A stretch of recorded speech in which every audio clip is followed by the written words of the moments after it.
Ողջույն, եթերում հարցազրույցն է զրուցակիցս աշխատանքի եւ սոցիալական հարցերի նախարար, քաղաքացիական պայմանագիր կուսակցության վարչության անդամ Արսեն Թորոսյանն է։ Բարև ձեզ։ Բարև ձեզ։ Պարոն Թորոսյան, ի՞նչն է ձեզ խանգարում կամ ձեզ դուր չի գալիս ձեր նախարարության անվան մեջ, որ ուզում եք փոխել։ Ու ինչ եք դնելու։ Հարցը իմ ցանկություններն ու դուր գալ կամ դուր չգալը չէ, այլ կարծում եմ, որ մենք մեր երկրի եւ մեր սոցիալական կամ բարեկեցության քաղաքականությունների զարգացման այնպիսի փուլում ենք, որը մեզ դրդում է մտածել ավելի լայն եւ բարեկեցություն տերմինը ավելի ընդգրկուն է, քան թե պարզապես սոցիալական հարցերը եւ ընդհանրապես աշխարհում հիմա այդպիսի տենդենց կա, շատ երկրներում կան բարեկեցության կամ աշխատանքի եւ բարեկեցության նախարարություններ, որը եւ ներառում է սոցիալական հարցերի նախարարության ամբողջ օրակարգը, այսինքն այդ առումով որևէ բան չի փոխվելու, մեր քաղաքացիներն էլ կարող են հանգիստ լինել այն բոլոր ծառայությունները, որոնք որ մատուցվել են, շարունակելու են մատուցել, բայց մենք ավելի ընդգրկուն ենք նայելու հարցերին, որպես մարդկային բարեկեցությունը մի ամբողջություն, հա։ Եվ այդ առաջարկը կարծես թե հավանություն է արժանացել մեր գործընկերների կողմից եւ հավանաբար մոտ ժամանակներս կվերանվանենք նաեւ ցույց տալով աշխատանքի եւ բարեկեցության կապը, որտեղ մենք բոլորս ձգտում ենք բարեկեցության, բայց միշտ չի որ հասկանում ենք, որ դրան հնարավոր է հասնել աշխատանքի միջոցով կամ մեծամասամբ աշխատանքի միջոցով եւ իհարկե կլինեն քաղաքացիներ, որոնց պետք է աջակցել եւ դա մենք անում ենք եւ անելու ենք եւ ընդլայնում ենք այդ ծառայությունները, որոնք որ վերաբերում են մեր քաղաքացիներին, որոնք աշխատունակության հետ կապված սահմանափակումներ ունեն, բայց մեծամասնությունը բնակչության եւ մենք բոլորս փոքրից մեծ պետք է հասկանանք, որ աշխատանքն է բերում բարեկեցության, նաեւ որպես հաղորդագրություն, հա, մեր հասարակությանը եւ մեր հանրությանը, մեր մյուս գործընկերներին ու հավանաբար դա կանենք արդեն։ Բայց բովանդակության մեջ ինքը որևէ բան փոխելու է։ Դե անունը փոխվեց, բայց կառուցվածքի եւ աշխատանքի առումով կառուցվածքի եւ աշխատանքի առումով մենք հիմա էլ փոփոխություններ անում ենք, մեր կառուցվածքն ենք փոխել, նոր վարչություններ, նոր ծառայություններ, այսինքն դա նաեւ ընթացիկ աշխատանք է, դինամիկ գործ է, բայց նաեւ մեր մտածողությունն ենք փոխելու առաջին հերթին, մենք ինքներս որպես նախարարության աշխատակիցներ, նաեւ մեր շահառուների մտածողությունն ենք փորձելու փոխել, ընդհանրապես մեր գործընկեր եւ ավելի ընդգրկուն ենք նայելու թեմաներին, հա, որտեղ հիմա մի դիսկրետ, այսինքն կոնկրետ սոցիալական հարց լուծելը բավարար չի այլևս, որ մարդը համարվի բարեկեցիկ եւ ամբողջության մեջ նայենք առողջապահական, կրթական, սոցիալական, այսինքն բոլոր հարցերը պետքա նայենք այդ ամբողջության մեջ եւ ըստ էության տենց համահունչ շարժվենք թե համաշխարհային տենդենսներին, թե մեր երկրի զարգացմանը, որտեղ մի բան կա, այտենց վատ կլիշե կա, հա, ստերեոտիպ, կարծրատիպ կա, որ մեր նախարարությունը այտենց սոցիալ նախարարություն է, հա, փոխբաժանող, նպաստավոր չեմ ուզում ես ինքս կրկնեմ այդ վատ բաները, բայց նախարարությունը վաղուց արդեն զբաղվում է այնպիսի հարցերով, որոնք որ ոչ միայն փոխբաժանելու հետ կապ չունեն, այլև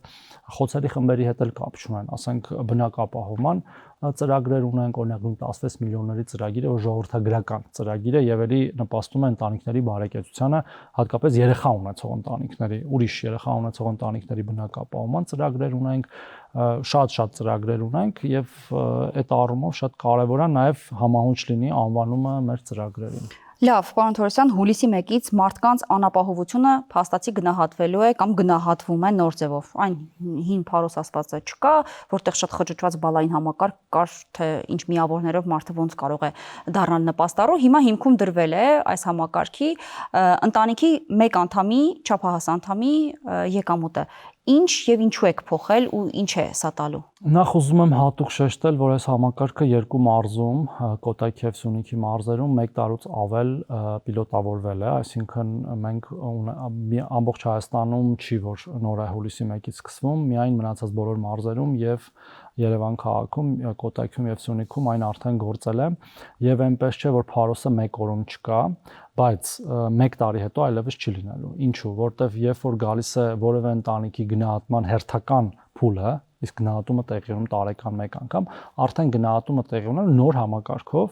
որը այո, ինչպես արդարացիորեն նշում եք, հիմնված է հիմնականում, բայց ոչ միայն ընտանիքի անդամների եկամտի վրա, մեկ ընտանիքի մեկ անդամի հաշվով, բայց այնտեղ կան նաև գործակիցներ, որովհետև կան ընտանիքի անդամներ, որոնք որ ավելի շատ ակնհայտորեն սպառում կիրականացնեն իրենց այս կամ այն կարգավիճակով կան ավելի քիչ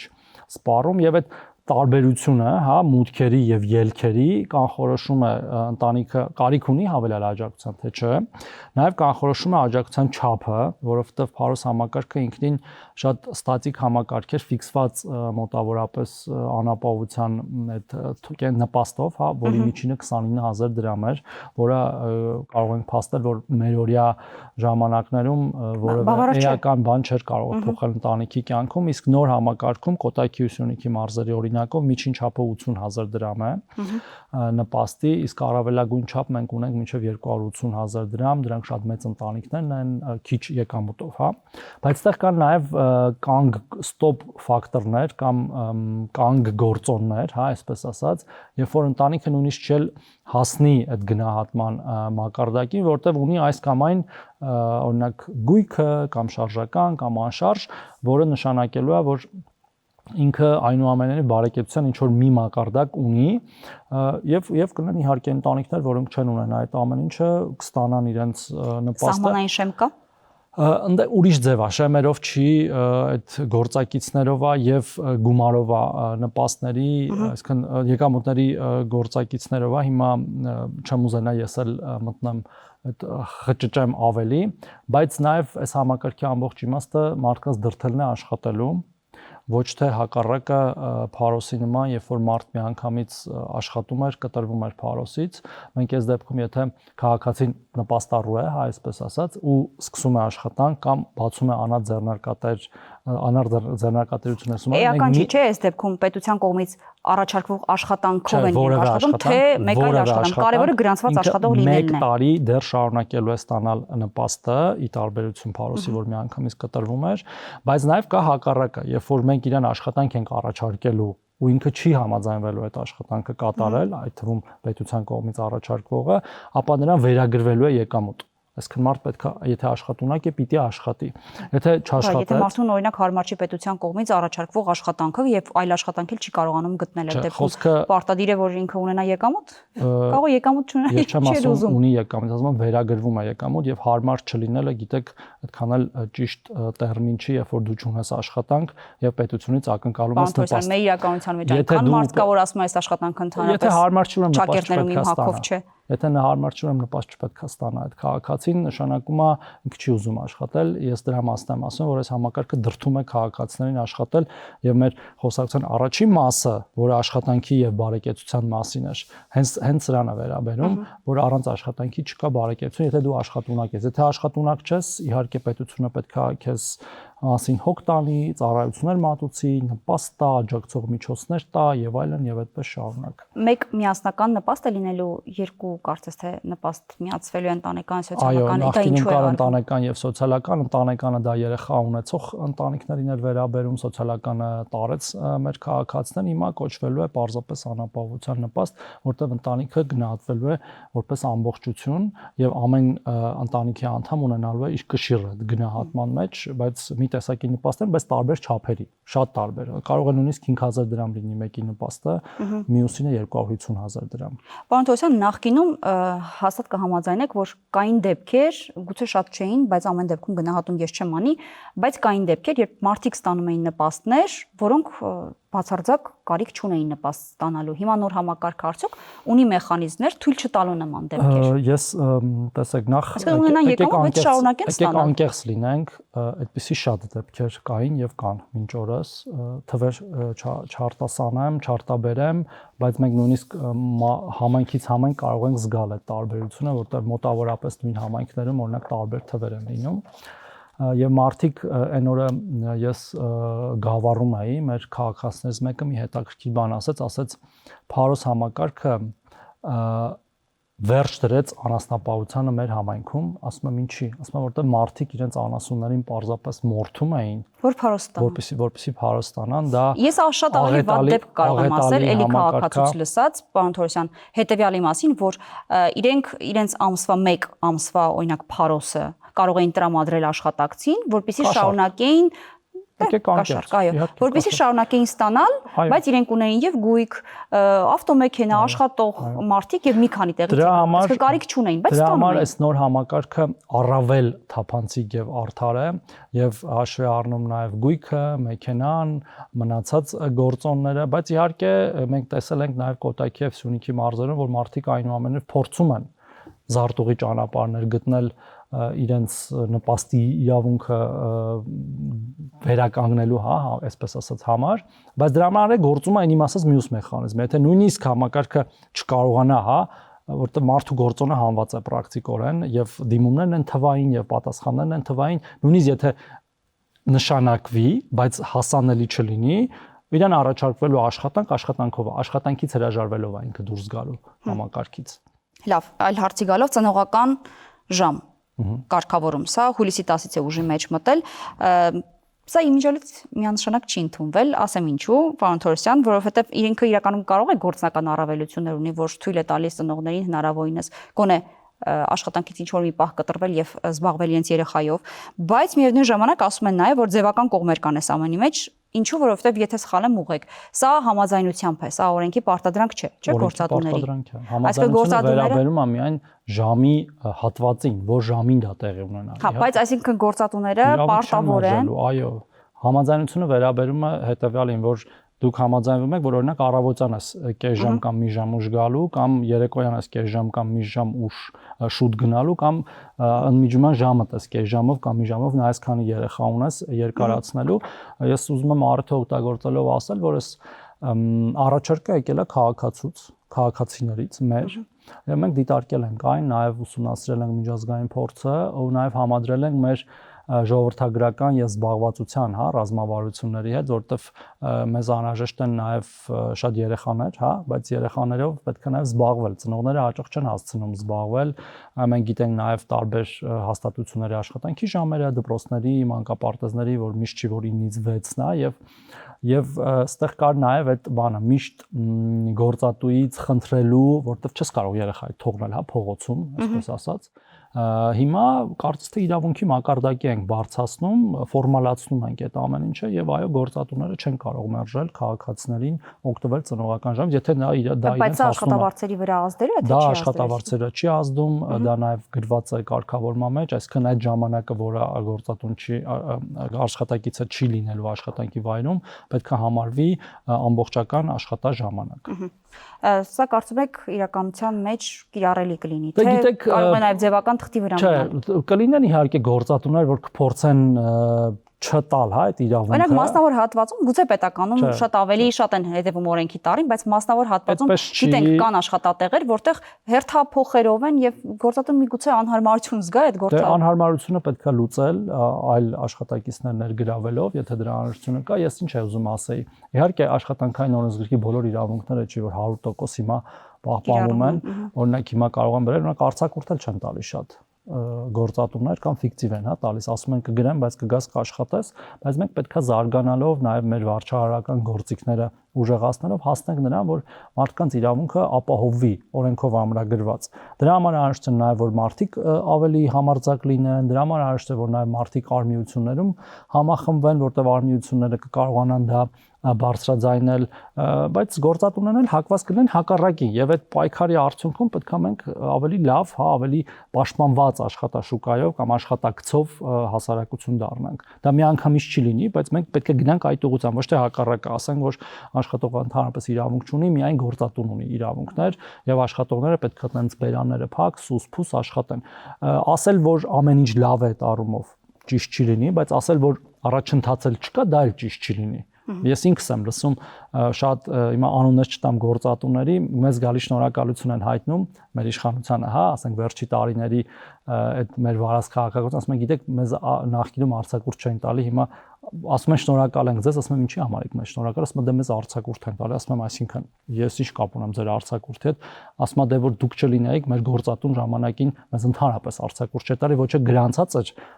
պահում որպես ֆորմալ աշխատող, ես ոչ մի բանից չէի կարող օգտվել եկամտային հարկի վերադարձից, հիմա առողջության ապահովագրությունից։ Այսինքն դա process է, որ պիտի տեղի ունենա, ու մենք ինչքան գնանք, այնքան ավելի պաշտպանված աշխատակից։ Շատ լավ։ Դուք կուսակցության անդամ եք, հետեւաբար քաղաքական մի քանի հարց կան։ Համեցեք։ որ կարող ենք ցես ուղղել այս պահին։ Սամվել Կարապետյանի ուժեղ Հայաստանից շարունակում են նախորդ օրը 3 հոգի արդեն падգամավորական մանդատից հրաժարումները։ Ես շատ եմ ցավում դրա համար, Դե մի ցավացեք, բայց ասացեք սպասում իրանց հարցերին հարց ու պատասխանի ժամանակ, դե որ մի երկու հարցեր իրենք վերցել են մանդատներ, ուղղակի սպասվող անձինք, որոնք պիտի լինեին ազգային ժողովում, իրենց կարծես մանդատ պետք չէ, բայց մինչ այս վերջին 3 հրաժարումները, մինչև այդ էլ ցուցակի 100-ավոր, 100-ից ավելի տեխնացուներ կային, ովքեր ինքնաբացարկ էին ներկայացել։ Ձեր կարծիքով ո՞ր է պատճառը։ Տեսեք, դե արհեստականորեն ստեղծված այդ թիմերը ինչ որ ոչ մի բանի շուրջ, այսինքն ակնհայտ է, որ իրանք ինչ որ անհայտ է ինչի շուրջ են հավաքվել կամ փողի շուրջ են հավաքվել, հա կամ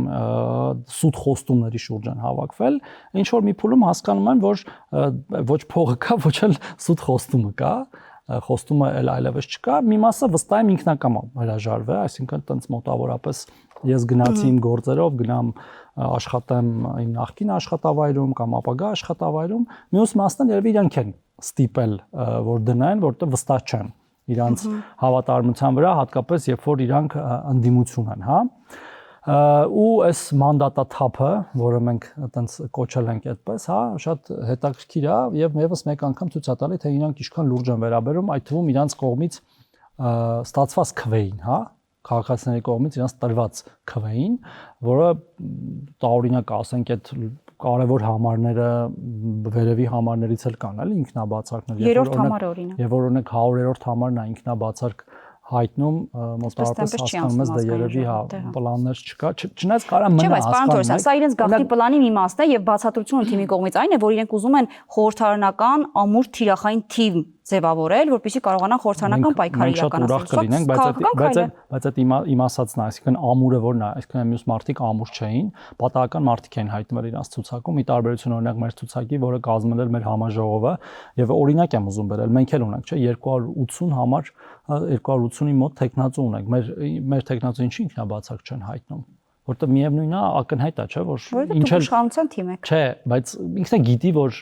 չի անցնելու падգամավոր, ասենք մեր 250-րդ համարը, այստեղ վերաբերմունքի հարց կա, այդ տրված մանդատին ժողովրդի կողմից, թեև մի զգալի մասն էլ գնված ձայներով եւ այլ մեխանիզմներով կամ դրսից եկած քաղաքացիների քվեով, բայց այնուամենայնիվ դա վերաբերմունքի հարց է եւ նաեւ մի ուրիշ հարց էլ կա։ Այդ մանդատները դնողների մի զգալի մասը վախենում են պարզապես ազգային ժողովում հայտնվել, որտեղ պատասխան են ստանալու իրանց դատարկ խոսքերի, իրանց արտահայտությունների համար, որոնք բան են եղել, այտենց օթում կրակել են էլի իրանք ժամանակին պարզապես կամերաների առաջ կամ Facebook-ում ստատուս գրել, հիմա երբ որ խոսեն, պատասխան են ստանալու, այդ պատասխանը դաժան ալելու, քաղաքական դաժան պատասխան են իրանք ստանալու։ Դուք կարծում եք չէին կարողանա ազգային ժողովում հակադարձել այդ պատասխանը։ Իհարկե չէին կարողանա։ Ունակ ունեին տենց մոնտաժով տասնյակ կտորներով վիդեոներ չէին սարքի առաջի համարի սկսած մյուս համարներով վերջացած, բայց շատ չմնաց։ 10 օրից կտեսնենք ինչքանով են իրանք ունակ քաղաքական բանավեճի։ Կան, որ նաև քաղաքական եւ իրավական ճնշումներն են պատճառը, որ այսպեսի բան տեղի ունենում։ Այսինքն երբ որ ընտրական շարք բաժանողին քրեական մեղադրանք են առաջարկում, դա քաղաքական ճնշում է, կամ այդ մանդատ դնողների կամ այդ մանդատ դնողների ճնշող մեծամասն անազգանները ոչ մեկին ոչինչ չեն ասում, այսինքն ինչի մասն է էլի խոսքը։ Մի ամբողջ թիմին եք ենթարկում քաղաքական ճնշման։ Գիտեք, քրեական հանցագործներին կամ հանցագործություն կատարած անձանց քրեական հետապնդման ենթարկելը դա քաղաքական ճնշում չի, երբեք ոչ միտեղ չի եղել, հակառակը մենք մեր ժողովրդի ստվար զանգվածի կողմից մեղադրվում ենք, որ ամբողջությամբ չեն կարողացել փակել ընտրակաշարք բաժանելու այդ process-ի դիմաց։ Դե պարոն Թորոսյան, հիմա էլ տեսեք, դատախազությունը նաև իրենց ցուցակի առաջին համարի հետևից է գնում։ Նարեկի Կարապետյան եւ ոչ միայն կան էլի մարդիկ, որոնք իրենց թիմից են եւ ասում են, սա քաղաքական բացահայտ ճնշում է։ Կեղծ իրավական գործերով, ձայնագրություններով դեռ պիտի ապացուցի, ասում որ ձայնագրությունները իրական են։ Մի հատ թաթերական լավ ձիրքով իրանք տեխնացու ունեն, որը նախորդ ազգային ժողովում էլ կար Հայաստան Դաշինքից։ Ինքը տես լավ թաթերական ներկայացումներ է անում դատարանի դահլիճում, լրագրողների հետ, բայց երբ որ գալիս է ազգային ժողով, թռնում է։ Ոնց որ անցյալ անգամ թռավ ազգային ժողովից, հիմա թող գա տենամ այս անգամ ոնց է։ կարողանալու այդ ամեն ինչը ասի, նայելով ժողովրդի եւ մեր դեմքին ընտրակաշարք բաժանողին ասի քաղաքական հետապնդման ենթարկված։ Մի հատ սպասում եմ այդ Թե ասում են դատական օրին։ որևէ վճիռ չկա, որ ընտրակաշարքը բաժանվել է։ Որովհետև դատական վճիռները տեղի են ունենում պրոցեսները ավարտելուց նախաքննության, դատարան ուղարկելուց, դատաքննությունից հետո, բայց երբ որ դու արդեն ծանոթանում ես գործի նյութերին, որոնք հրապարակված են, գիտեք, կա ողջամտության կանխավարկած։ Եթե դրանից դուրս են գալիս, հա ամեն ինչ կարելի ասել, ես էլ տիեզերա գնացեմ ու բանա, մի երկու անգամ լուսնի վրա իջել եմ, բայց տենց չի, չէ՞։ Ես տիեզերա գնաց չեմ։ Հիմա այդ մարդիկ էլ ոչ թե քաղաքական հալածյալներ են, այլ մանր կամ խոշոր, հա, ընտրակաշարք բաժանողներ։ Պարոն Թովսյան, մյուս հարցին գալով, Արարատ ցեմենտը հանձնվել է Հայաստանի կառավարմանը։ Սա անդիմադիր դաշտի եւ ոչ միայն նաեւ քաղաքական հասարակական տարբեր շրջանակների կողմից միանշանակ չի ընդունվում եւ քննադատության է արժանանում, նշվելով, որ սա քաղաքական թույլ տվեք, իսկ ով ասաց, որ միանշանակ չի ընդունվում։ Կան հակադարձություններ, կան կարծիքներ։ Չէ, շատ կարևոր է։ Ներողություն, ասում են սա քաղաքական հաշվեհարդար ու ճնշում է։ Ես հատկապես այն մարդկանց նկատմամբ, ովքեր քաղաքական պայքարի մեջ են։ Տեսեք, ես կտրուկ համաձայն չեմ, որ պետական գույքի, այդ ապօրինի գույքի, եթե չեմ սխալվում, թե ինչ-որ քրեական գործի շրջանակներում դատարանի որոշումը հանձնել պետական կառավարմանը միանշանակ չի ընդունվում։ Շատ միանշանակ է ամեն ինչ ընդունվում, մեր ժողովրդի ճնշող անդիմադիր, դուք ժողովրդի մասին եք խոսում, ես ասում եմ անդիմադիր դաշտում եւ քաղաքական հասարակական մի շարք շրջանակների։ 2 կամ 12 լրատվամիջոցի ներկայացուցիչ կամ իրանց հետ փոխկապակցված մարդու միտքը, խոսքը, կարծիքը չի կարող ընկալվել որպես միանշանակ չի ընդունվում։ Շատ միանշանակ է ընդունվում։ Ավելին, միանշանակ է ընդունվում, որ դա պետք է անել վաղուց։ Անեիք վաղուց։ Ոչ, դե անում ենք։ Ինչու հիմա, երբ տեղի ունեցավ քաղաքական պրոցես, երբ Գագիկ Ծառուկյանը նորից մտավ քաղաքականություն, բազմաթիվ անգամ հեռանալուց հետո որոշում եք, որ այդ գործերը վաղուց եղել են, այդ թվում ապօրինի գույքի բռնագանձման գործը Ծառուկյանի եւ փոխկապակցված անձանց նկատմամբ կարող եք թերթել մամուլը մի 2-3 տարվա ու տեսնել, որ այդ գործը իր ընթացքով գնացել է եւ գնալու է եւ շատ այդ գործեր։ Եվ այստեղ քաղաքական process-ի մեջ մտնելը ուղղակիորեն կապ չունի։ Քաղաքական process-ը ինչ կապ ունի, եթե ասենք օրինակ այդ գործարանի սեփականաշնորհումը խախտումներով կամ օրենքի շրջանցումով, հա, տեղի ունեցել։ Ես հիմա գործի մանրամասները չգիտեմ, բայց այստեղ շատ կարևոր է առաջի կտորը, այդ միանշանակ չընդունվելը։ Ես շատ ցավում եմ, որ օրինակ Facebook-ում գրառում արած մի քաղաքական գործչի բանը, որը ասենք ինքնուրույն կարող էր հավաքել լավագույն դեպքում 2 ձայն, ասում է դե բանա քաղաքական շրջանակները սա միանշանակ չեն ընդունում։ Քաղաքական շրջանակները դա Հայաստանի ժողովուրդն է։ Հայաստանի ժողովուրդը ոչ միայն ընդունում է, այլև մեզ մեղադրում է, որ ինչի է գույքի վերադարձը պետական սեփականություն, հասկանում եք, ոչ թե ինչ որ մեկի սեփականություն վաղուց տեղի չի ունեցել։ Մենք էլ լսում ենք մեր ժողովրդին եւ ավելի ինտենսիվ ենք օգտագործում իրավական գործիքները, ուրիշ ոչ մի բան։ Բայց ոնց է ստացվում, որ նախ համընկնումներ են տեղի ունենում քաղաքական հայտարարությունների հետ ընտրություններից առաջ եւ հետո ապօրինի գույքի բռնագանձման գործիքակազմը ընտրովի է։ Ընտրովի չէ, ոնց ընտրովի։ Տասնյակ գործեր կան եւ տասնյակ հաշտություններ կան, որոնք որ հետ են տրվել գույքերը, ամեն օր դրա մասին հաղորդագրություն է տեղի ունենում եւ ընտրություններից առաջ եւ ընտրություններից հետո։ Դե հիմա Ծառուկյանի շուրջ ծավալվածին է վերաբերում։ Ինչի՞ միայն Ծառուկյանի, մինչեւ ընտրություններից առաջ Ծառուկյանի փեսայի առանձնատան գործներ եղել, որ ընտրությունների հետ բացարձակ կապ չեն եւ առաջի գործերից մեկն էր, որ Վճռաբեկ դատարանով վճռը հաստատվել է։ Մենք մոռանում ենք մի քանի ամսվա կամ կես տարվա կամ մի տարվա դեպքերը, հիշում ենք միայն այսօրվա դեպքերը, այտենց չի կարելի, այսինքն դա ընտրողաբար ներկայացնելն է իրականությունը եւ ոչ թե ընտրողաբար ինչ որ բաներ։ Ընտրողաբար չի ապօրինի գույքը հարյուրավոր գործեր են, որոնք որ ընթացակարգով գնում են։ Դա պատահական է ԲՀԿ առաջնորդի դեմ հարուցված քրեական գործերը, նրա կալանավորումը, այս ամբողջ process-ը Արարատ ցեմենտի Հայաստանի կառավարությանը հանձնում է։ Ոչ մի բան պատահական չի, եթե դու չես արել հանցագործություն, քրեական գործ չի լինում է հանցագործություն, լինում է քրեական գործ։ Հեյցը, հետո Արարատ ցեմենտը։ Երկուսն էլ անցան պետության վերահսկողության տակ, կառավարման տակ։ Կարծիք կար նույն Ծառուկյանի թիմից, որ սա ուղղակի հնարավոր չէ, սա պատահական չէ եւ նաեւ սա արդյոք ունեցվածքի վերաբաշխում է։ Ում դեպի պետությանը։ Դա ունեցվածքի վերաբաշխում չէ արդեն, այդ մեկ։ Երկրորդը հեծի պատմությունը ընդհանրապես մի ուրիշ պատմություն, այսինքն մեր ամբողջ ժողովուրդը ասում էր այս ինչի չեն լավ կառավարում, ինչի չեն միացումները ժամանակին անում, ինչի են հավելագրումներ անում, պետությունը մտավ միջամտեց եւ այդ հարցերի միջնշող մեծամասնությունը լուծեց, դարձավ